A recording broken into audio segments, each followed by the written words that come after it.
Welcome everyone. Morning news के इस session में आपका स्वागत है। आज विभिन्न समाचार पत्रों में जो खबरें छाई हुई हैं और आपके काम की हैं वो हम लेकर आए हैं। हमारा जो ध्यान रहता है ज्यादातर उन खबरों पर रहता है जो युवाओं के लिए रोजगार परक होती हैं। तो अपनी रोजगार को ध्यान में रखते हुए इस दिन जो खबरें छाई हुई हैं वो आपके सामने हैं। तो सबसे पहली खबर है, उससे पहले मैं आपको तहे दिल से भाई दूज त्योहार की हार्दिक शुभकामनाएं देता हूं। चलिए, पहली खबर आपके लिए इस प्रकार है। 3 साल में 67,000 युवाओं को मिली नौकरी। 2021-22 और 22-23 में 35,000 से अधिक मिली थी और 2023-24 में 33,000 को मिली है नौकरी। कहां पर बात कर रहे हैं मिलने की? कर्मचारी चयन आयोग की अलग अलग भर्ती परीक्षाओं से पिछले 3 साल में यूपी और बिहार के 68,000 से अधिक युवाओं को नौकरी मिली है। खास बात यह है कि इस आंकड़े में central armed police force CAPF और दिल्ली पुलिस में कांस्टेबल के पद पर हुआ चयन शामिल नहीं है। यदि ये दोनों भर्तियां जोड़ दी जाए तो नौकरी पाने वाले युवाओं की संख्या और अधिक हो जाएगी। आगे खबर है, सिपाही भर्ती परीक्षा में 25 सवालों के उत्तर गलत निकले, कुंजी जारी हो चुकी है। 25 निरस्त प्रश्नों पर अंक हाईकोर्ट के आदेश के अनुसार दिए जाएंगे। 29 प्रश्नों के एक से अधिक सही विकल्प थे, 1 अंक मिलेगा। अब लगा लो कैसे कैसे पेपर तैयार किया जा रहा है, किसके द्वारा तैयार किया जा रहा है यही नहीं देखा जा रहा है। कहाँ की बात कर रहे हैं हम? उत्तर प्रदेश पुलिस भर्ती व प्रोन्नति बोर्ड द्वारा आयोजित सिपाही भर्ती परीक्षा की सभी 10 पालियों के प्रश्न पत्रों की उत्तर कुंजी जारी कर दी गई है। अभ्यर्थी भर्ती बोर्ड की वेबसाइट upbpb.gov.in पर 9 नवंबर तक इसे देख सकते हैं। 11 से 19 सितंबर के बीच अभ्यर्थियों की ओर से भेजी गई 70 आपत्तियां सही पाई गई थी। इनमें से पता चला है कि 25 प्रश्नों के उत्तर गलत, विकल्प ही गलत थे। इन प्रश्नों को निरस्त कर दिया गया। बोर्ड ने तय किया है कि निरस्त प्रश्नों के लिए अंकों का आवंटन हाई कोर्ट के आदेश पर होने वाला है, क्योंकि खिचड़ी ज्यादा बहुत बहुत बुरी तरह पक चुकी है। इतने अधिक प्रश्न गलत होना या एक से अधिक विकल्प सही होना कहीं ना कहीं ये उजागर करता है कि पेपर उन्होंने किस तरह से तैयार किया गया है। नवंबर के तीसरे सप्ताह में जारी होगा कट ऑफ, तो तैयार रहें। एडवांस में सभी अभ्यर्थियों के लिए ऑल द बेस्ट। सिफारिश, जेईई नीट के लिए इंजीनियरिंग कॉलेज केवी और नवोदय में ही बनाए केंद्र। एनडीए परीक्षा सुधार समिति ने सरकार को पर्चा लीक और गड़बड़ी रोकने के सुझाए तरीके। जेईई मेन और नीट और सीयूईटी यूजी समेत अन्य राष्ट्रीय प्रवेश परीक्षाओं को लीक या गड़बड़ी से बचाने के लिए अब आईआईटी, एनआईटी, आईआईआईटी, नवोदय, केवी इंजीनियरिंग कॉलेज में भी परीक्षा केंद्र बनेंगे। एनटीए परीक्षा सुधार समिति ने अपनी पहली सिफारिश में परीक्षाओं को फुल प्रूफ बनाने के लिए परीक्षा केंद्रों में बड़े बदलाव की सिफारिश की है। देखते हैं परीक्षा में जो गड़बड़ी होती है वो रुक जाए तो बहुत ही अच्छा होगा सभी स्टूडेंट्स के लिए। बोर्ड संकल्प योजना के तहत शिक्षकों को मीडिया की बारीकियां सिखाएगा सीबीएसई। प्रशिक्षण कार्यक्रम प्रशिक्षकों व संकाय सदस्यों के कौशल को बढ़ाने के लिए बनाया गया है। केंद्रीय माध्यमिक शिक्षा बोर्ड मीडिया और मनोरंजन से जुड़े पाठ्यक्रमों के लिए शिक्षकों को मीडिया की बारीकियां सिखाएगा। इसके लिए कौशल भारत मिशन के तहत मीडिया और मनोरंजन के तहत कौशल परिषद, कौशल विकास और उद्यमिता मंत्रालय के सहयोग के संकल्प के तहत प्रशिक्षकों का प्रशिक्षण कार्यक्रम शुरू किया जा रहा है। महाकुंभ मेला ऐप पर घाटों की भी लोकेशन मिलेगी। श्रद्धालुओं को निर्धारित स्थान पर पहुंचने के लिए भटकना नहीं पड़ेगा। साइन बोर्ड और डिजिटल तकनीकी से सुविधाजनक होगा आना जाना। क्या है खबर? महाकुंभ की तैयारियां युद्ध स्तर पर जारी हैं। इसमें 40 से 45 करोड़ श्रद्धालुओं के आने की उम्मीद है। इनको बेहतर सुविधा और जानकारी देने के उद्देश्य से महाकुंभ मेला 2025 ऐप लॉन्च किया गया है। इसमें घाटों और मंदिरों की लोकेशन, प्रमुख धार्मिक स्थलों के विवरण भी शामिल हैं। इससे श्रद्धालुओं को निर्धारित स्थान तक पहुंचने के लिए भटकना नहीं पड़ेगा। अच्छी खबर है। अगली खबर पर जाने के लिए आपको याद दिला दें, वीडियो को लाइक कर लें, चैनल सब्सक्राइब कर लें, इसी तरह की रोजाना की अपडेट आप तक मिल। सीएपीएफ सिपाही भर्ती के आवेदन में संशोधन 5 से। Central armed police force CAPF की सिपाही भर्ती परीक्षा 2025 के आवेदनों में कोई त्रुटि रह गई है तो उसे संशोधित करने का एक मौका दिया जा रहा है। इसके तहत 5 से 7 नवंबर तक कर्मचारी चयन आयोग एसएससी की वेबसाइट खुलेगी। अभ्यर्थी अपने पंजीकरण नंबर के जरिए उसमें सुधार कर सकते हैं। सीएपीएफ में सिपाही के लिए 39,481 पदों पर भर्ती के लिए 5 सितंबर से 14 अक्टूबर तक आवेदन लिए गए थे। रिक्त पदों के सापेक्ष देश भर से 52,69,500 युवक युवतियों ने आवेदन किया है। आवेदन की न्यूनतम योग्यता हाई स्कूल और आयु सीमा जो है 18 से 23 वर्ष निर्धारित थी। इसके लिए आवेदन ऑनलाइन मोड से लिए गए थे और लाइव फोटो भी अपलोड किए गए थे।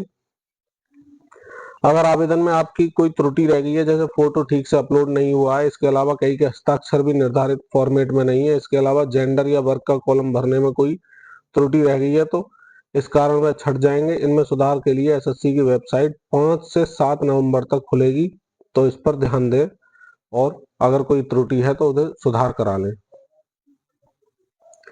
मुख्य न्यायाधीश 5 दिनों में सुनाएंगे 5 अहम फैसले। देश के मुख्य न्यायाधीश सीजेआई डीवाई चंद्रचूड़ 10 नवंबर को सेवानिवृत्त हो रहे हैं। उनके पास सुप्रीम कोर्ट में महज 5 कार्य दिवस बचे हैं। इन कार्य दिवसों में उन्हें कई महत्वपूर्ण मुद्दों पर फैसला है, जैसे अलीगढ़ मुस्लिम यूनिवर्सिटी एएमयू को अल्पसंख्यक संस्थान का दर्जा देने से जुड़ा विवाद है, मदरसा कानून की वैधता है, संपत्ति के पुनर्वितरण सहित कई महत्वपूर्ण मुद्दे हैं। सेवानिवृत्त होने से पहले मुख्य न्यायाधीश जिन मुद्दों पर फैसला सुनाएंगे उनका न सिर्फ देश की राजनीति बल्कि आम लोगों की जिंदगी पर भी प्रभाव पड़ेगा। बतौर चीफ जस्टिस चंद्रचूड़ 10 नवंबर को सेवानिवृत्त हो रहे हैं।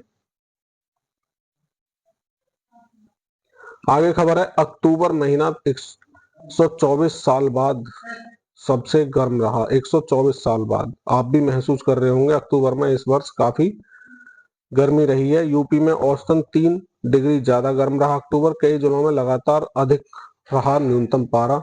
लखनऊ और गोरखपुर समेत देश के उत्तर पश्चिम में अक्टूबर माह के दौरान रात का औसत तापमान ज्यादा रहा। मौसम विभाग के आर्काइव के अनुसार 1901 से अब तक 124 वर्षों के इतिहास में अक्टूबर का महीना सबसे ज्यादा गर्म पाया गया है।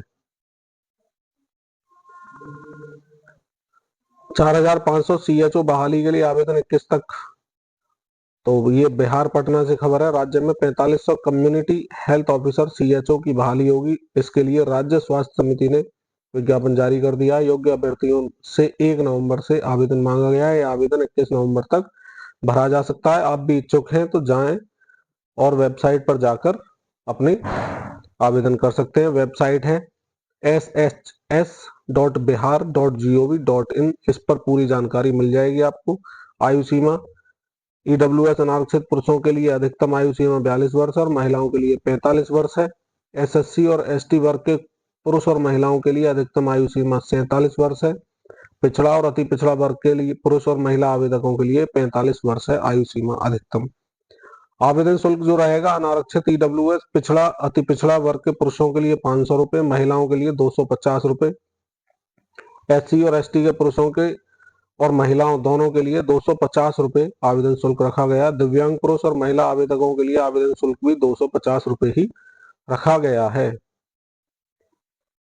2025 में जनगणना है। नई सदी का जनसंख्या चक्र बदलने की तैयारी चल रही है। 2025 की फरवरी से ही हो सकती है शुरुआत। 940 महिलाएं प्रति 1000 पुरुष है लिंगानुपात 2011 की जनगणना के अनुसार। 74.04% है साक्षरता दर 2011 की जनगणना के अनुसार। 121 करोड़ है कुल जनसंख्या 2011 की जनगणना के अनुसार। 31 सवाल पूछे जाएंगे जनगणना में। 82 अनुच्छेद के अनुसार होती है जनगणना। 1951 में हुई थी स्वतंत्र भारत की प्रथम जनगणना। तो ये जीके के क्वेश्चन बनते हैं आपके। आप प्रतियोगी परीक्षाओं की तैयारी कर रहे हैं तो सभी जीके के क्वेश्चन हैं अपने आप में 2011 की जनगणना से रिलेटेड।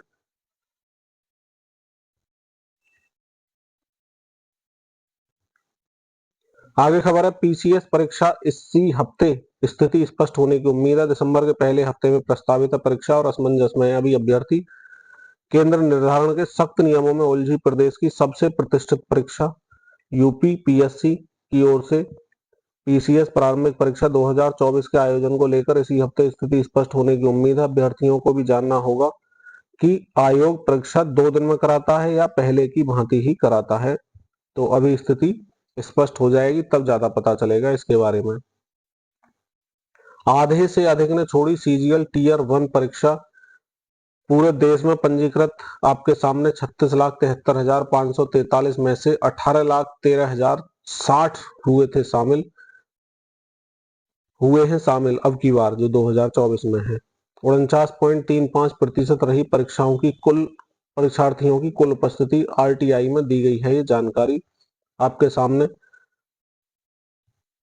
क्या है, एक चार्ट है जिसमें ईयर वाइज दिखाया गया है कि कब कितने प्रतिशत शामिल हुए हैं परीक्षा में। दस्तक कंप्यूटर प्रशिक्षण योजना में आवेदन का मौका है। किसके लिए? सरकार ने कंप्यूटर प्रशिक्षण योजना के तहत वित्तीय वर्ष 2024-25 के लिए द्वितीय चरण में अनेक पिछड़े वर्ग के शिक्षित बेरोजगार युवक और युवतियों के लिए आवेदन की तिथि में विस्तार किया है। अब इच्छुक अभ्यर्थी जो 10 नवंबर तक ओ लेवल और CCC कंप्यूटर प्रशिक्षण के लिए ऑनलाइन आवेदन कर सकते हैं। पहले आवेदन की अंतिम तिथि 30 अक्टूबर थी। इस योजना के तहत अब 9,000 से अधिक आवेदक अपने फॉर्म जो है जमा कर चुके हैं। पिछड़ा वर्ग कल्याण एवं दिव्यांगजन सशक्तिकरण राज्य मंत्री नरेंद्र कश्यप ने बताया, अन्य पिछड़े वर्ग के शिक्षित बेरोजगार युवक और युवतियों के हितों को ध्यान में रखते हुए आवेदन तिथि में विस्तार का निर्णय लिया गया है। भारतीय क्रिकेट टीम से खबर है, अश्विन जडेजा ने कराई वापसी। गिल पंत ने टीम इंडिया को पहली पारी में बढ़त दिलाई। कीवियों के दूसरी पारी में 9 विकेट पर 171 रन हैं।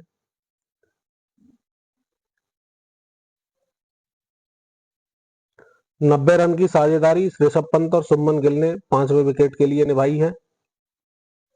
7 विकेट दूसरी पारी में चटका चुकी है अश्विन और जडेजा की जोड़ी। 29 विकेट 2 दिन में गिरे जो इस स्टेडियम में रिकॉर्ड है। भारत दक्षिण अफ्रीका मैच में 2000 की बात है जिसमें 25 विकेट गिरे थे। 9वें बार 50 प्लस के बाद शतक नहीं चढ़ा पाए। कौन है? यंग। न्यूजीलैंड के लिए जेरेमी फ्लेमिंग 10 के नाम रिकॉर्ड है ये। इसी के साथ आज का न्यूज सेशन यही समाप्त होता है। वीडियो पसंद आई है तो लाइक कर लें, चैनल सब्सक्राइब कर रख लें इसी तरह की डेली अपडेट पाने के लिए। मैं विपिन शर्मा आज लेता हूं आपसे विदा। इसी के साथ जय हिंद, जय भारत, वंदे मातरम।